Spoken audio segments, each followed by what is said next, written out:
Hello everybody, how's it doing? How's it going? Welcome back to another fan reading. Today, first two stories that I've read that are not like part of the Creepcast subreddit or like the Tales of the Creeps, but these two stories are going to be by the same authors that I've read from before that I read Feeder and Thank You for Recycling, and the other one was let's see, A Game of Cat and Mouse, and oh shoot, what was the last one? I'm drawing a blank. Burn Scars. I think that's what it was called. I think it was a retitle. Anyway, I've been talking to them. They're great people. They're on my Discord. We chat like we're old buddies. So, yeah, that's honestly all I have to say right now. Oh, wait.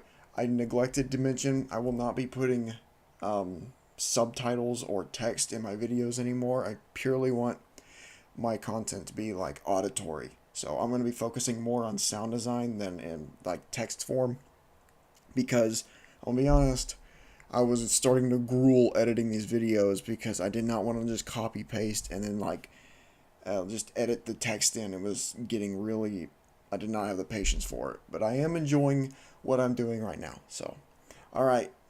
Now the first story we're going to get in today is the author of Thank You for Recycling. His name is, let's see here, Savings Cut, 3465, and this one's called Dog Show. I was talking to him. I think he stepped outside of his comfort zone, which I didn't know he had a comfort zone. LOL. I'm kidding, man. This is awesome. I just love how gory your writing is. I don't have no idea what Dog Show is about, and I'm kind of nervous to find out what it's about, but let's dive right into it. So without further ado, Dog Show. The Eastmeister Kennel Club, purebred show. I took my seat in the dark, crowded theater, surrounded by shadowed silhouettes dressed in avant-garde dresses and suits to look like the ghosts of eccentric aristocrats made rich off a bizarre circus. I was engulfed by a thick mist of competing colognes and perfumes that tickled my nostrils like the breath of an alcoholic, covering the smell with a mix of pungent gums and sprays. On my left was an obese woman. A glance would tell her to be in her 30s, but a closer look would reveal the unnatural tautness of her skin, how it lifted away from her eyes and mouth, leaving her with permanent expression of shock. She wore only a tank top made of snakeskin that swapped between red and black to black and red in a muskrat thong. What a description already, my goodness. On my right was a man whose chubby, flat, pale face shone in the dark like pearl in the ocean depths. He had massive sagging jowls and an upturned nose. A string of drool rolled down the corner of his mouth. "Honey, you're drooling," the woman said, then reached past me, scooping the squirt of spittle up with a wet, squelching noise before smearing the slobber around his face. His pale, wet skin looked luminescent under the dim light and smelled chewing tobacco and spearmint. Are people in place of the dogs? I'm already nervous.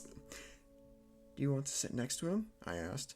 "Well, I would, but we were too late to get the tickets." "Yeah, but I mean, I'll switch with you." "Well, that wouldn't be allowed, would it? The rules are in place for a reason, and to break them would be uncivilized." The man made a grunting noise that I understood as agreeance.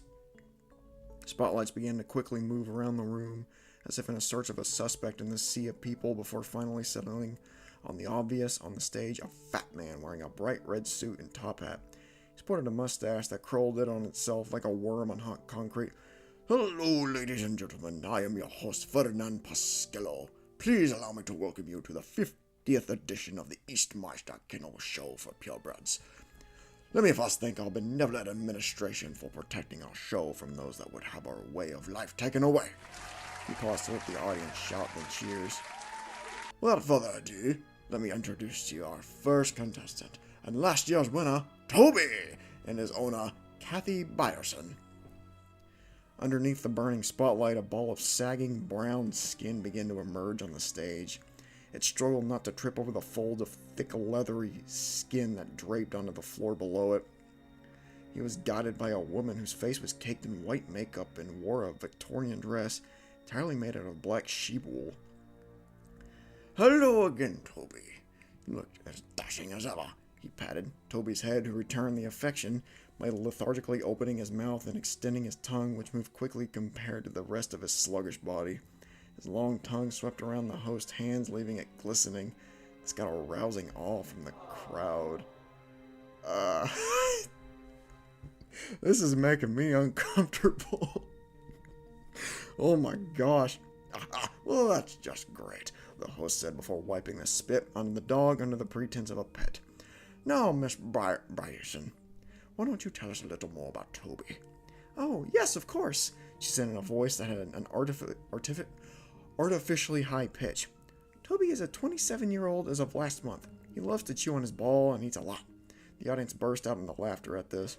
Those lifted the folds of skin covering his face to reveal bloodshot, sad-looking eyes, and a nose that was mostly flat, but a narrow silver of his nostrils peeked forward out at its center to show protruding nostrils.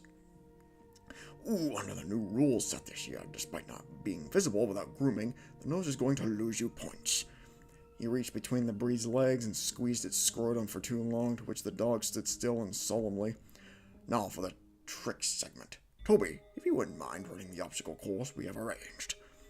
Toby broke into the slow sprint, going through the serpentine tunnel, around the cones, and rearing back to leap through the hoop that stood on foot off the ground. As he leaped, he caught onto the bottom of the hoop, falling onto his back where his skin piled over him in an avalanche, with only his legs rising above the pile as what looked like the legs of a brown baby. The audience sighed as the owner rushed to flip the dog around so he wouldn't suffocate on the pile of loose skin. Oh my gosh! Let's all give a hand for Toby, truly a spectacular specimen, he followed with a purposeful cringe.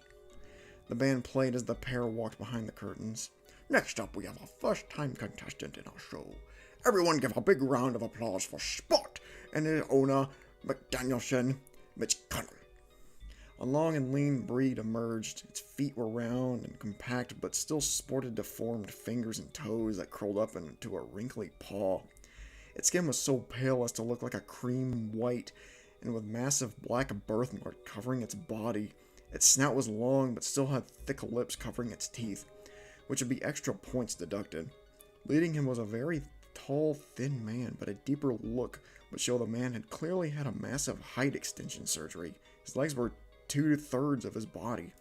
He wore a suit made of ostrich feathers with jutting edges that made him look remarkably aerodynamic. Sorry.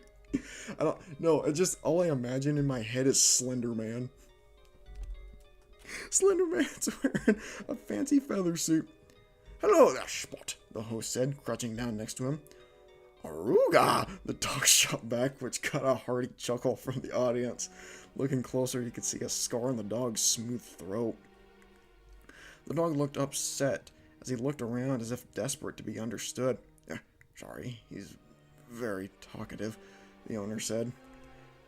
Well, that's fantastic. Now, if you don't mind sharing a bit about Spot here.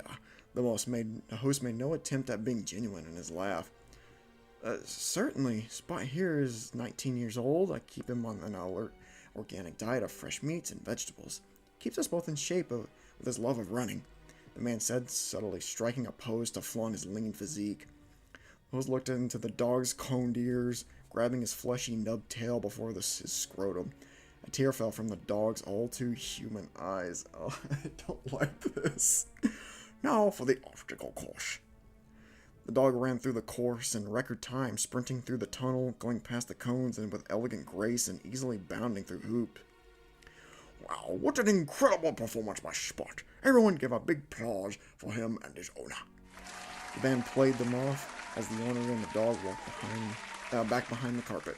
Next up is a young, fresh face in the competition. Please, everyone, give it up for Rubble! Rubble stood at a little under a foot off the ground. His skin was a yellowish tan that looked the color of a man with jaundice. His face entirely flat, his eyes seemed to be bulging out of his head, looking wet and glowing, seeming as though they may burst out of his head at any moment. His tongue stuck slightly between the dog's thin lips, his carnivores hanging over it. His owner was a chubby man with a thick mustache and a mouth that seemed to take half of his plump face. Is this Wendigoon? It's Wendigoon and his giant freaking lips.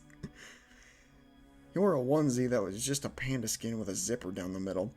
A bubble of snot blew from Toby's nose and exploded onto his face, getting an obvious cringe from the host as he turned to the audience. Well, Rubble, not off to a great start. Oh, you put Toby. I think you meant Rubble. Yeah, you might want to fix that, but that's okay, man. We all make mistakes. Okay. Well, Rubble, it's not off to a great start, are we? He said to it and waited for the owner to respond. Yes, sorry. He's been feeling a little under the weather lately, but I'm sure this doesn't happen again, he said, his words having a hint of spite in them.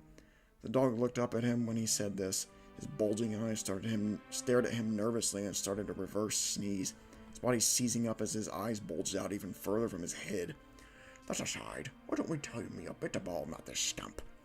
Well, Rubble is 18 years old, and while he struggles with certain things, like breathing, he's a loving and friendly little guy. Those began to inspect the body of the contestant, shook violently through the process, its eyes only part of its body remaining still. Alright, well, everything checks out here. Let's see how Rubble looks at the obstacle course. The dog got through the tunnel, but as it was going through the cones, it tripped over its own stubby legs and fell onto its chin. As it did, one of its eyes burst out of its socket. Oh, gosh!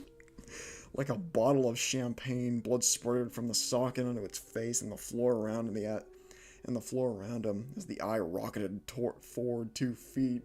It's like a little piss missile eye.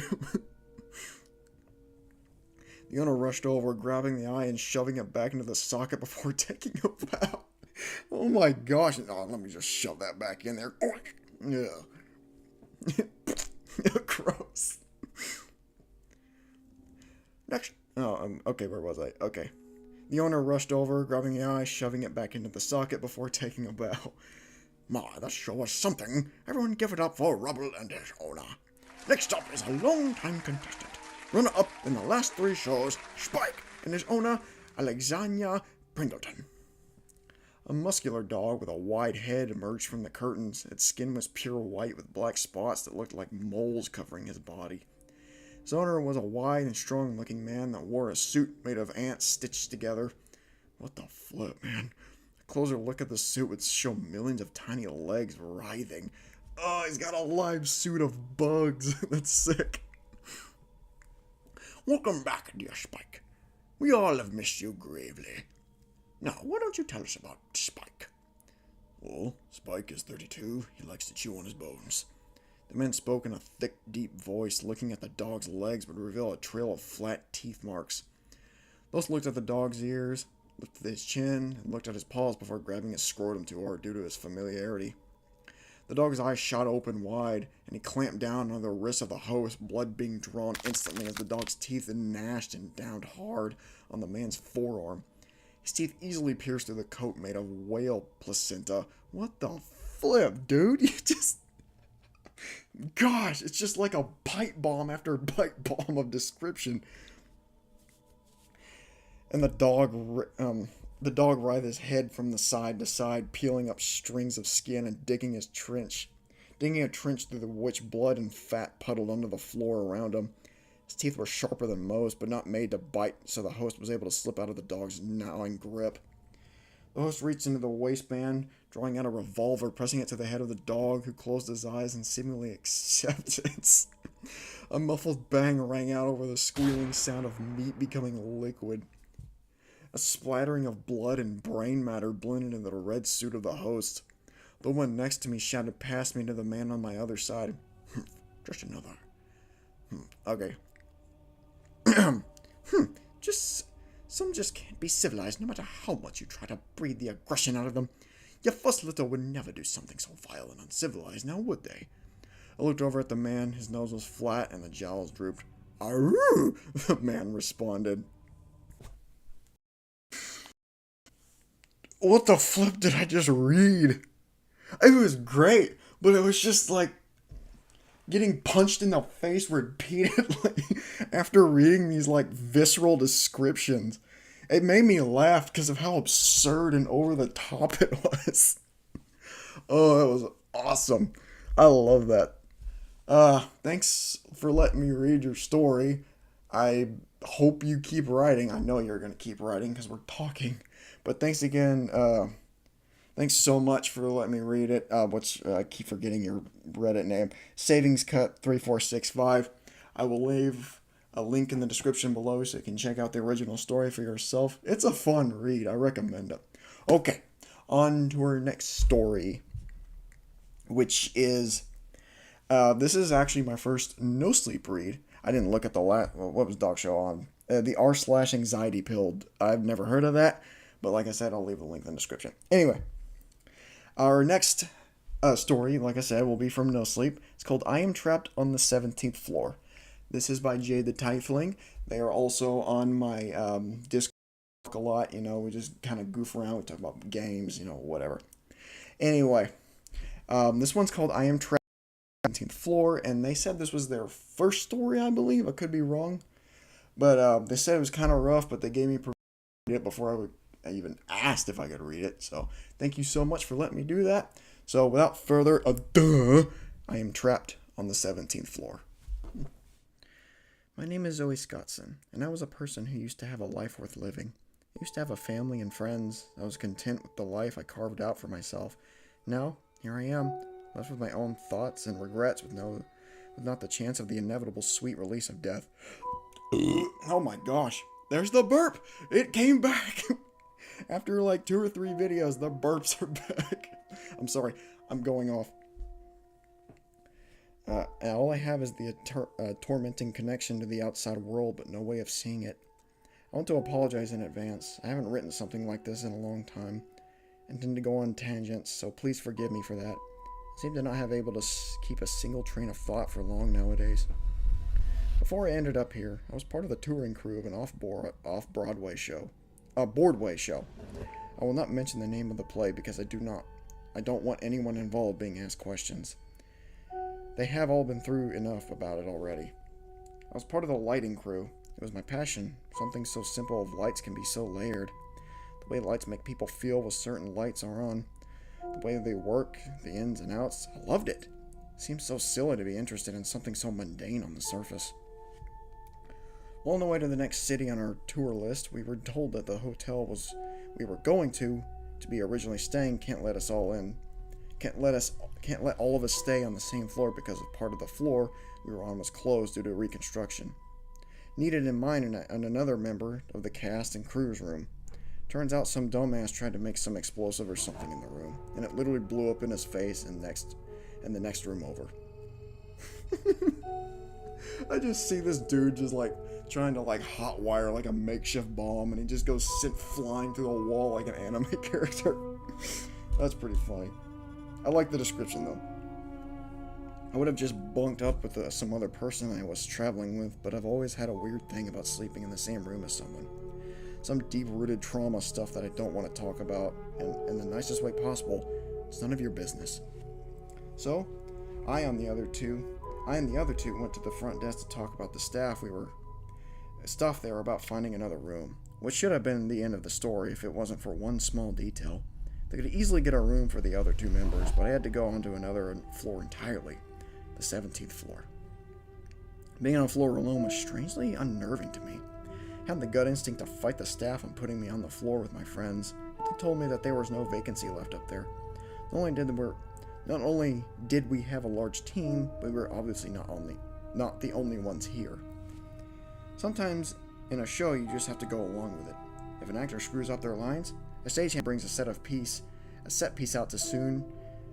Oh my gosh, I am so sorry. Sometimes in a show you just have to go along with it. If an actor screws up their lines, a stagehand brings a set piece out too soon, you miss your cue, or just have to go along with it. There's a lot of times where you just end up in these sucky situations, and you just go to play with the cards you were dealt. So I had to take a deep breath and throw in the towel and take the room. We thanked the front desk people, and as I waited for them to fetch me the key to the room, the person assisted us said to me, "Hey, small side note, it's easy to get lost up there. If you get lost, find your way out. Find your way out will take longer than you think. Trust me, it's an eternity up there." Okay, are they just not gonna tell them how they can get out? Are they just gonna be trapped in a maze? What the flip? I just raised my eyebrows and laughed a bit. He laughed back, and for the rest of the short period of time, I With me waiting, I joked how much he made it sound as if the floor was haunted. God, the irony. So stupid, it's so cliche, and it irritates me to think back on it. He was giving me a warning, but it sounded so much out of a horror movie that it sounded so fucking dumb that there was no way it was correct. I was not one to believe in the supernatural. I thought it was all fake. It's just something to satisfy the mind. Things happen that doesn't add up, or something that seems unexplainable. It's not something your brain likes, so it makes up fiction to explain in the best way it can. That's how I thought back then. When I got to the 17th floor, I immediately noticed the slight oddities of the place. It seemed like it wasn't all as well kept on the floor as I've been on so far. The buttons to call the elevator were dusty, and the signs directing what sides the room were on seemed to be a bit rusty. Maybe the ghost stories on this floor made people not want to go to it. I think it was stupid that the cleaning crew can't take care of the floor just because of some cryptic message someone said.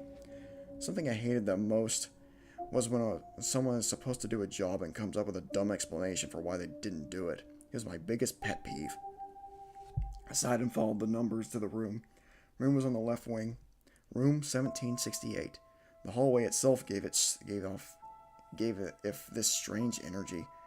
I think he meant off. It says if. Oh well.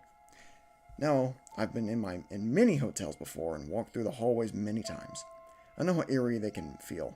However, this time, red alarms were going off in my head to turn back. There's no shame to call someone to walk with me to my room. It's not the first time I've done so. I called up one of the actors whom I will be referring to as Marcus. I told him the situation, and he gladly accepted. Said he would be waiting at the elevator and told me to turn back and to meet him there. As I walked down the hall, the sense of unease only increased as I recognized every room number was different. Instead of the room numbers counting down like 1757, 1755, 1756, it was counting up. I actually found my room not too long after. I called up Marcus and let him know I found the room. I wonder what would have happened if I didn't. If I called him to try and find me, maybe I wouldn't be alone right now. I spent most of the night in my room after that. We already went out to eat and stuff, and rehearsals weren't until the next morning. We were told to be up and down in the lobby by 9 a.m. I liked waking up early because I tend to get easily sidetracked. I need extra time to get ready in the morning, set my alarm for 6 a.m. and turn on the TV to see what was on. It wasn't even 5 minutes when I heard my alarm go off. I thought it was odd. Thought I was just set it for p.m. instead of a.m. Maybe that wasn't possible because it was just dark outside in the middle of June. Sun didn't usually go down until 8 p.m. Last I checked the time, it was 10:32 p.m. when I set the alarm. I went to my settings to see if I was on the wrong time zone, but it was correct. Checked all the rest of the time zones, and they were all saying it was a.m. I was ordered to looking up the time on Google, and sure enough, it was 6:16 a.m. I was going crazy. No way, it's been a full 7 hours since I set the alarm. It was not possible. I usually get tired around 11. I spent another 30 minutes trying to rationalize why the time was all messed up, but no answer came. On top of that, I didn't feel tired. I didn't feel any of the usual things I did in the mornings. I didn't feel like I needed to encourage or tear myself out of bed to start the day. I didn't feel like a zombie in need of a coffee. I felt normal. Felt like how I usually do when it's around noontime. Whenever your brain fails to add up everything, you start grasping at straws to prove itself that there is still some sanity left in you. It starts to rationalize and try to explain the unexplainable, even though in the deep recesses of itself is the answer. I bring this up now to explain why I decided to get up and pretend like it was the morning time. I bring it up now to illustrate and to shut up that one person who's going to call this a work of fiction because that action is something seen of something similar to a movie or something. I wish this was all fake because then I would be happy and free from this nightmare. When I realized I was trapped, that the hallways would never end, I panicked as most people would do. I ran down the halls calling for help. I backtracked and screamed for someone. I banged on the floor with objects. I went into my room, breaking the TV, flipping over nightstands, doing anything to get someone's attention. But no one came. I practically kicked down doors, but no one answered. I yelled and screamed and shouted until my vocal cords were strained. I thought they were severely damaged, but no one heard. I did one thing I could think of left and called someone. I called Marcus. He answered the first thing. Zoe! He chipped. Oh God, where the hell are you? I'm on the 17th floor, I said with a mix of desperation and relief and hoarseness in my voice. I need help. 17th floor? Marcus questions. What are you talking about? The 17th floor of the hotel? I shouted in panic. In the hotel you went missing at? Yes! There was no 17th floor. My heart my heart stuck in my chest. I think you put suck, not stuck. It's fine, it's your first story. We all make mistakes. A burning sensation in my chest of rage and pure terror. It was impossible. It was unreasonable. It was absurd and ridiculous in every way. What do you mean? I cried, sounding a little more mean than I intended. Zoe, just please tell me where you are. I'll tell the police. They have to reopen the case. Reopen the case? What do you mean? My voice dipped as all the hope in my soul left. I dreaded what he had to say next, hoping he wouldn't confirm the worst thing imaginable. It was true. I was a missing person. Somewhere in the world is a wall with a poster that reads missing, with my name on it, my picture, my face, my birthday, my height, my weight, my age, the day I was last seen. I'd been missing for 8 months. Thought I couldn't scream anymore, but I managed to let out one gasping and loud screech and cried I hadn't experienced since my mother died. I thanked Marcus. I told him everything. He told me he'd help me. I couldn't tell he was just as confused as I was, but he didn't want to push my already distressed state. According to my phone calendar, it had been 5 months since the call. It didn't take long for me to realize I still have a connection to the outside world. Thought it was a blessing. Thought it would be my salvation, but it turned out to be worse than the endless hallways and rooms and the maddening sound of my footsteps against the soft carpet tiles. I called my parents, my family, friends, everyone. I told them I'm okay. Talked to them for hours. I kept up with the news of my own disappearance. People who loved me, looking for me, their pain and fears, all of them. They were all looking for me. I was so close yet so far. I could talk to them, but they couldn't see me. They couldn't interact with me. They couldn't embrace or touch or kiss or show me any physical comfort. After a while, their comforting words came one ear out of the other, and I was overwhelmed with the feeling of my will to live being crushed. I tried so many times, but I can't die. Whatever is holding me here, whatever fucked up game this is, it's not allowing me to escape, even with death.